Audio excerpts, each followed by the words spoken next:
Bom, e para começar, nessa semana nós comemoramos aí, dia 5, o Dia Mundial do Meio Ambiente. Tivemos na quarta-feira um evento muito importante na DAI, organizado pela Prefeitura. Acompanhe conosco que vão entrar agora.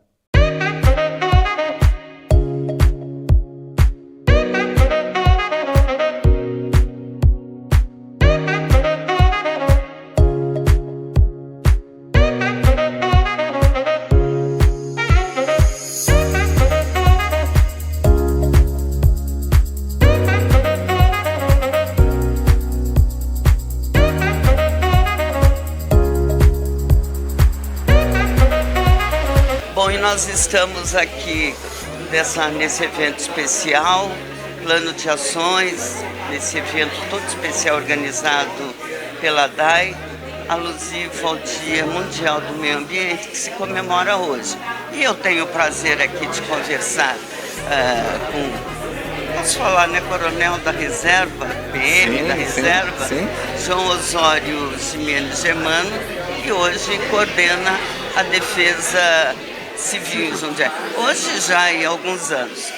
Um dos palestrantes e um tema, áreas de risco em Jundiaí. Bom dia, bom falar com você. Bom dia, é uma satisfação falar com você, Elza. Quanto tempo, né? A gente já se conhece há mais de 40 anos. Exatamente. A época que ele ainda era tenente. Segundo tenente do bombeiro. Do bombeiro. E aí é uma satisfação sempre falar com você e com os amigos que estão nos assistindo. Nós temos aí um painel para falar sobre as áreas de risco do nosso município, lembrando sempre que a parte de classificação dos riscos é da Cobrade, e ela sempre classifica essa tabela de classificação em riscos naturais e tecnológicos. E dentre os tecnológicos nós temos principalmente os geológicos, hidrológicos e climáticos. E na nossa cidade nós temos aí um plantel de aproximadamente 49 áreas de riscos, toda mapeada, catalogada e monitorada pela Defesa Civil e pelos órgãos da Prefeitura de Jundiaí. E esses riscos, na sua maioria, são geológicos e também hidrológicos, não esquecendo dos climatológicos, que envolvem as secas e a estiagem. Aliás, são inesperados, né? Exatamente. Estão no programa. Exatamente. Nós temos aí uma situação desses riscos com tardes com baixíssima umidade relativa do ar e, consequentemente, a ocorrência de incêndios. É importante frisar que todos esses riscos eles são sempre monitorados e acompanhados, principalmente os que são da região do tempo. Então, por exemplo, nós estamos na situação do plano preventivo da Operação Estiagem, que ela mexe muito com a umidade relativa do ar.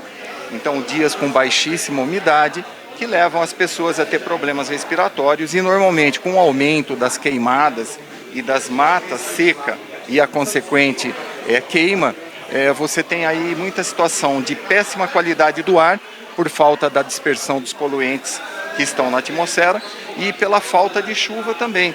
Quando você tem uma atmosfera mais úmida, a dispersão dos poluentes do ar ela se processa de uma melhor forma, é mais rápida.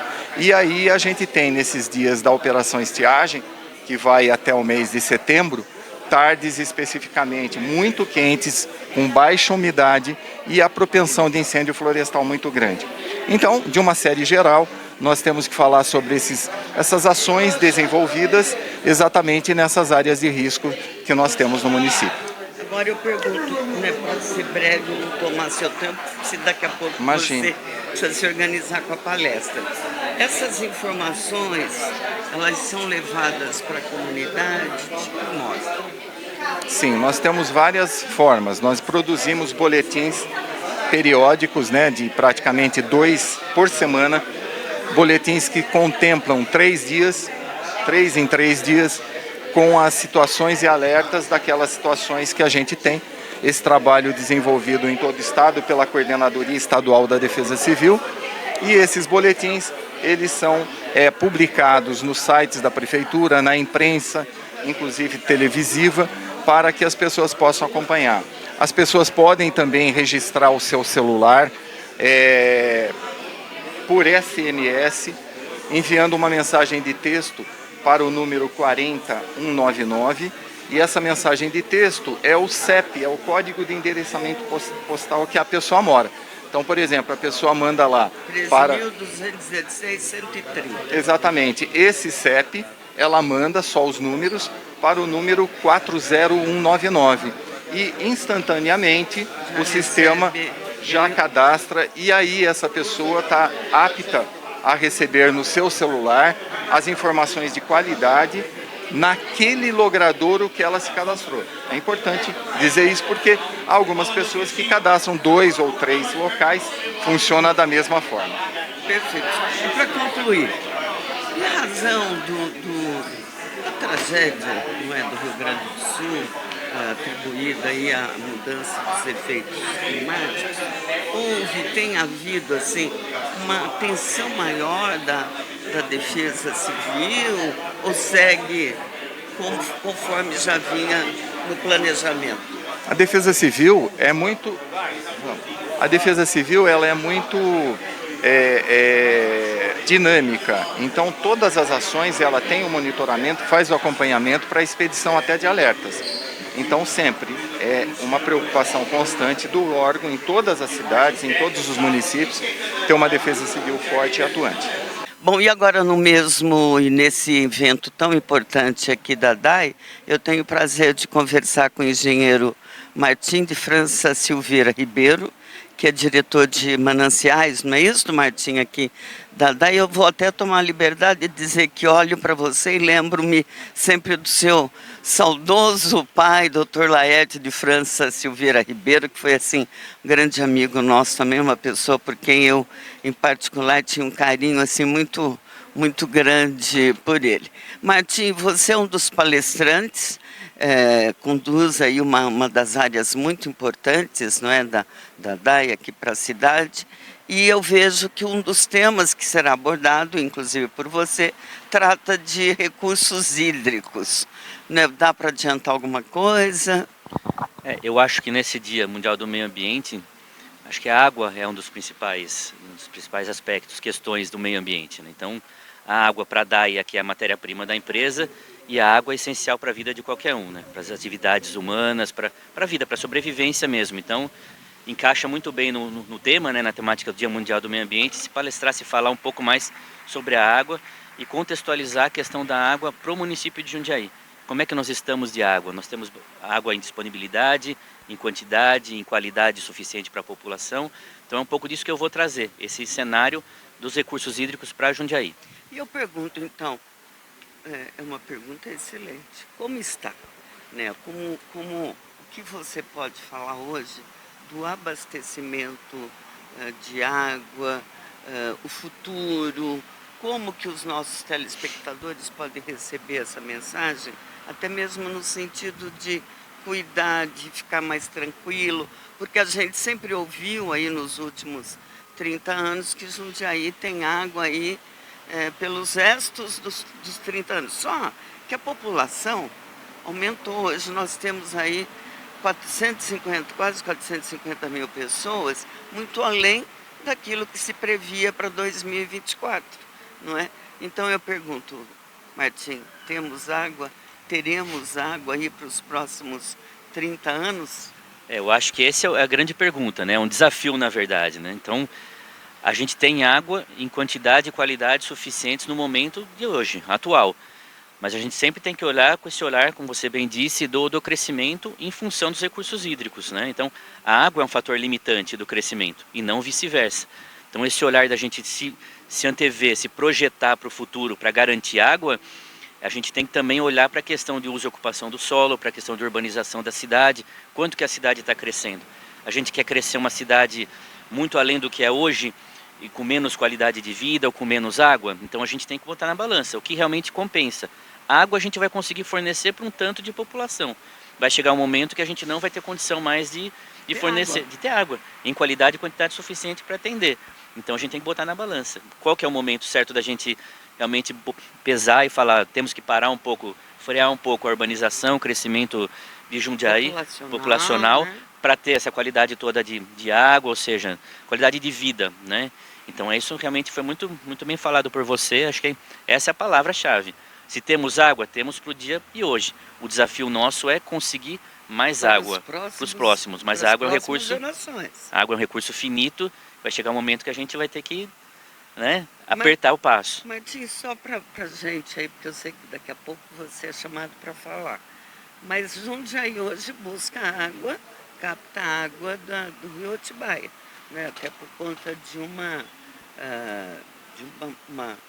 parceria, de um contrato de outorga, não é? Esse contrato é finito ou é para sempre? Não, esse contrato ele se renova a cada 10 anos, a gente tem que renovar esse contrato de outorga, né? Então, porque daí você consegue rever as metas que você tem de consumo em função da disponibilidade. Exato. É fazer todo esse estudo de quanto que a população cresceu, se eu preciso aumentar a outorga ou não. Então, a cada 10 anos a gente revê essa outorga. Então, Jundiaí hoje tem um reforço muito grande, que vem lá do rio Atibaia, o sistema Cantareira, que nos dá um grande suporte hídrico, principalmente na época de estiagem. Mas em função do crescimento da cidade, hoje a gente também acaba usando em outros momentos do ano. Porque o rio nosso Jundiaí Mirim, sozinho, ele não dá conta da vazão suficiente para abastecer. Então a gente precisa desse reforço realmente do rio Atibaia. E nós vamos ter, a DAI inclusive tem até pensando nesse contexto, tem buscado aí outras alternativas de manejo da água, é isso? Até ali na região de abastecimento, ali na região de Toroeste, como é que isso está funcionando? O que nós podemos falar para os nossos telespectadores? A DAI, na verdade, é uma empresa que sempre pensou à frente. Então a gente sempre está buscando prever, assim, se antecipar nessas questões, essas projeções futuras, especialmente em relação à água, ao abastecimento. Então a gente contratou uma série de estudos técnicos para ver a viabilidade de se aproveitar outros mananciais aqui em Jundiaí. Um dos possíveis é esse que você disse, que é o vetor oeste que a gente fala, sistema de abastecimento do vetor oeste. Ali na região do Medeiros, estão previstas a construção de 3 represas e uma nova estação de tratamento de água, para justamente fornecer água para aquela região, né? Paralelo a isso, a gente está buscando novas outorgas de outros rios aqui de Jundiaí. Por exemplo, já temos a outorga do rio Guapeva, ali aquele rio que passa na frente na 14 de dezembro. A gente está atrás agora da outorga do rio Capivari, aquele que nasce na Fazenda Conceição, e do rio Jundiaí. Aproveitar as águas do rio Jundiaí.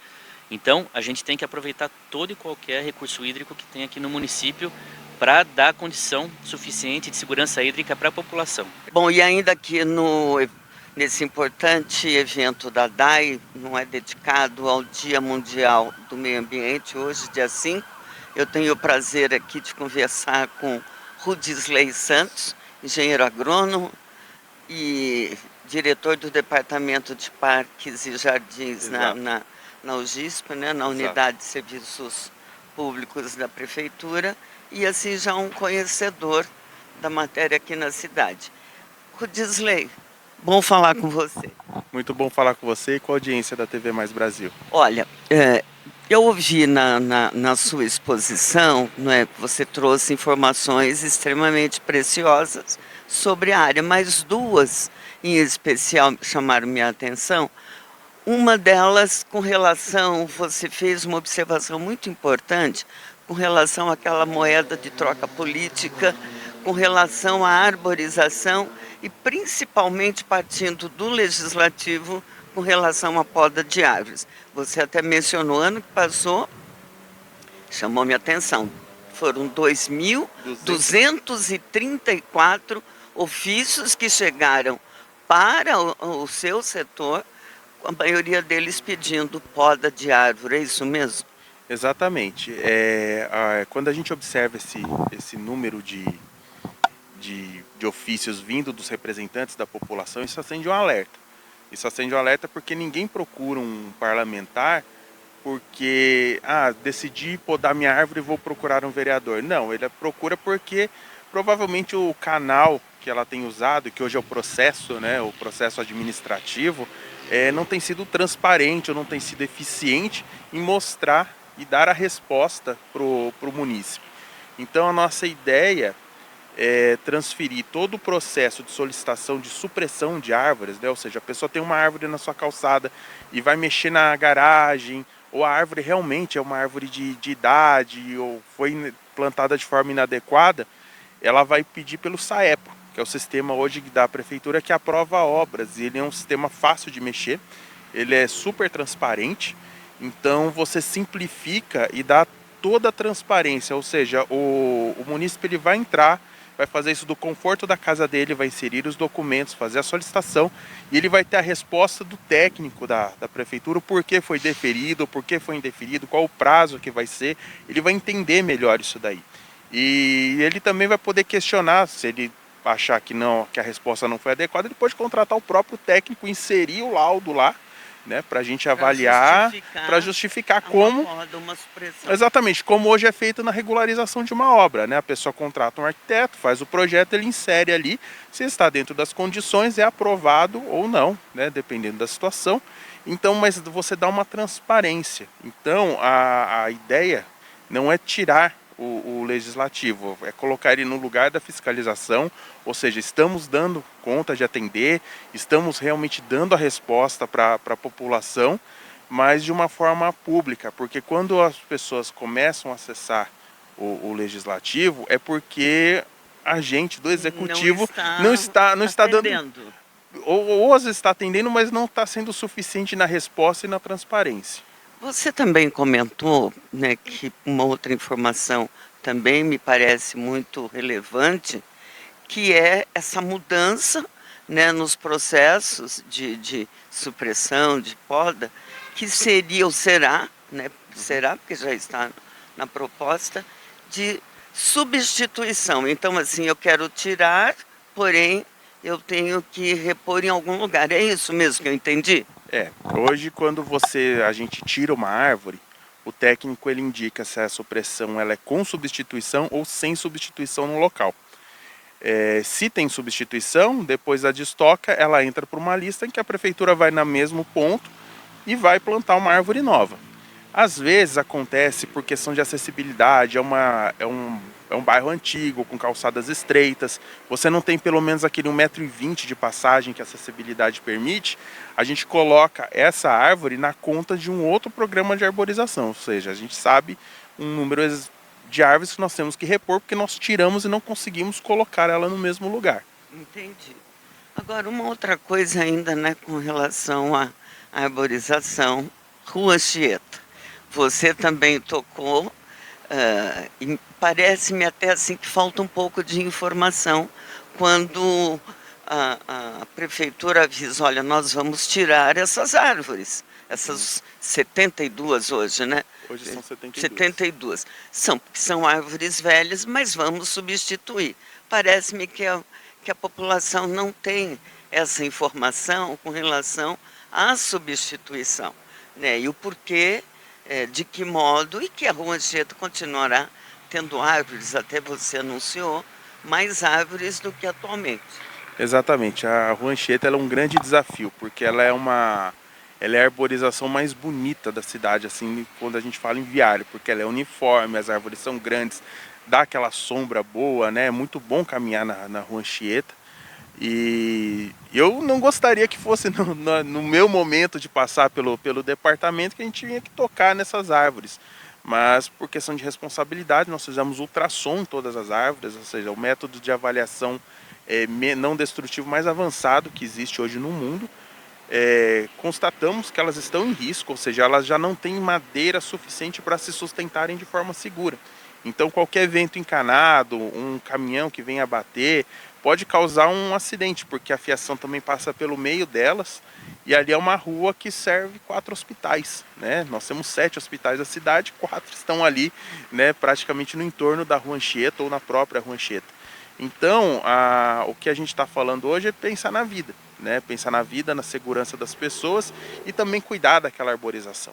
Só que as árvores chegaram ao seu limite de idade, então elas precisam ser substituídas. Nós já fizemos 2 audiências públicas. Na primeira audiência o questionamento foi o seguinte: nossa, nós vamos perder essas árvores enormes, né?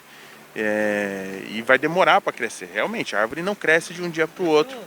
Mas aí nós fizemos a aquisição de 41 árvores de grande porte, mas não era da mesma espécie, que é a tipuana. E quando nós anunciamos isso num segundo urgência, as pessoas falaram, mas a gente quer tipuana. Eu falei, mas não tem tipuana desse tamanho para vender, a gente procurou. Então a gente aceita uma árvore um pouco menor, mas tem que ser a tipuana. Aí nós acabamos plantando essas árvores em outros parques, nós colocamos no Expressa, né? Não perdemos essas árvores grandes que foram adquiridas, mas agora eles entenderam que há necessidade. Mas ainda é um tema sensível, né? Por mais que a gente tenha colocado, é uma rua que está no imaginário das pessoas, todo mundo tem uma história de que passou na Rua Anchieta num momento, né, ou de dor ou de felicidade, porque ali você tem o hospital, você tem o cemitério que é próximo.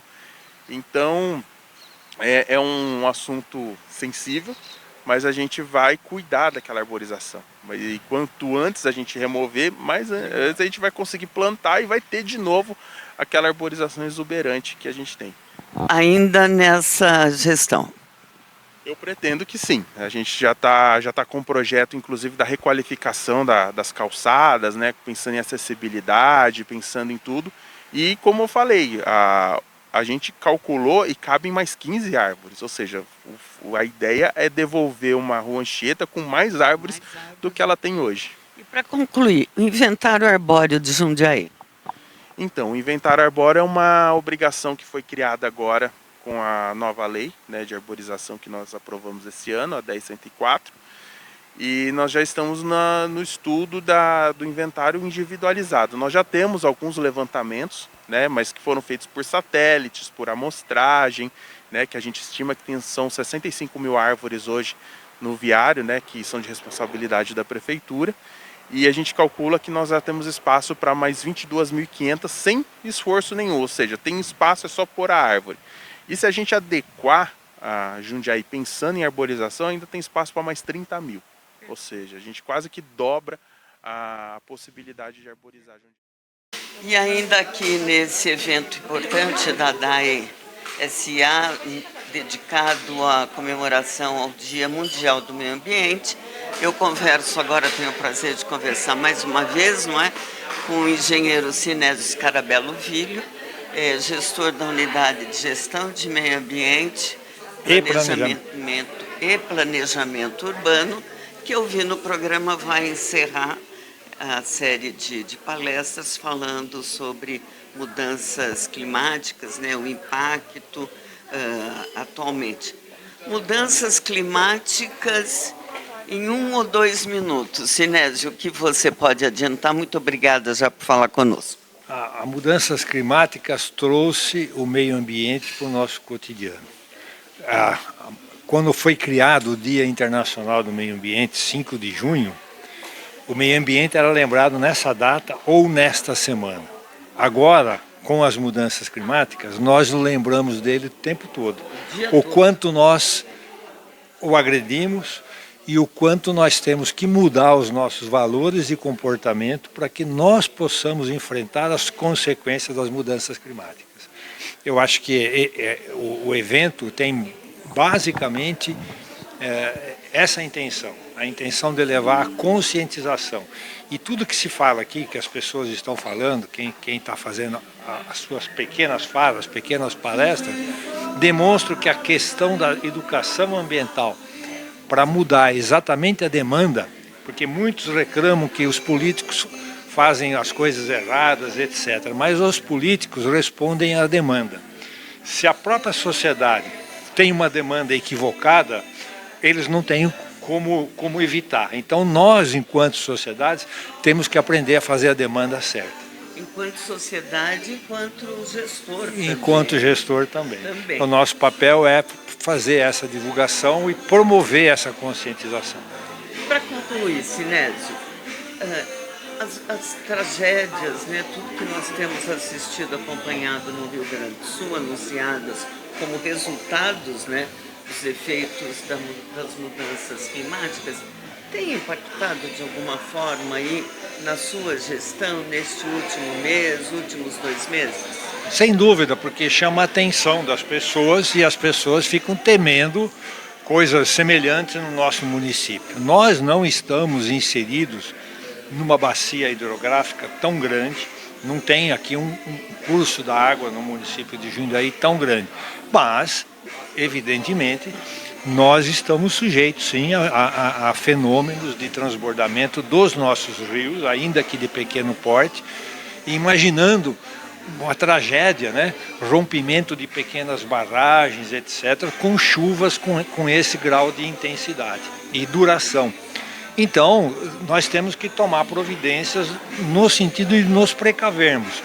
Esse convênio que foi mostrado aqui pela professora da PUC, com a participação da FAPESP, é um exemplo. Nós temos outro convênio em andamento com a Unicamp para estudar as barragens da nossa zona rural, as pequenas barragens, porque uma pode romper e fazer com que a de baixo também rompa e pode chegar na nossa represa do Jundiaí-Mirim, né? Então, tudo isso tem sido pensado. A própria Defesa Civil tem trabalhado no sentido de estudar os pontos de maior risco do município o que acontece no Rio Grande do Sul é mais uma lembrança de todo esse cuidado. Só que o que todo mundo tem que entender é que o cuidado não é só do poder público. O cuidado é de toda a sociedade e de cada indivíduo. Eu conheço você há uns 40 anos, ou mais, sei lá, falando sempre, escrevendo, ensinando, palestrando, trabalhando com o meio ambiente. Qual é a sua mensagem para os nossos telespectadores nesse Dia Mundial do Meio Ambiente? A mensagem é que nós compreendamos que estamos diante de um grande desafio, que é o desafio de enfrentar as consequências do meio ambiente, compreendamos a complexidade disso tudo e possamos, de alguma maneira, contribuir exatamente fazendo com que as nossas demandas para o poder público sejam demandas mais conscientes, mais ajustadas à potencialidade do meio ambiente. Nós não podemos usar os espaços, usar os recursos naturais além da sua potencialidade natural. Então, se eu observado esse limite de potencial, nós podemos viver em harmonia com ele. Além desse limite, nós provocamos os desequilíbrios. Então, eu acho que é isso, essa é a mensagem que eu tenho ao passar.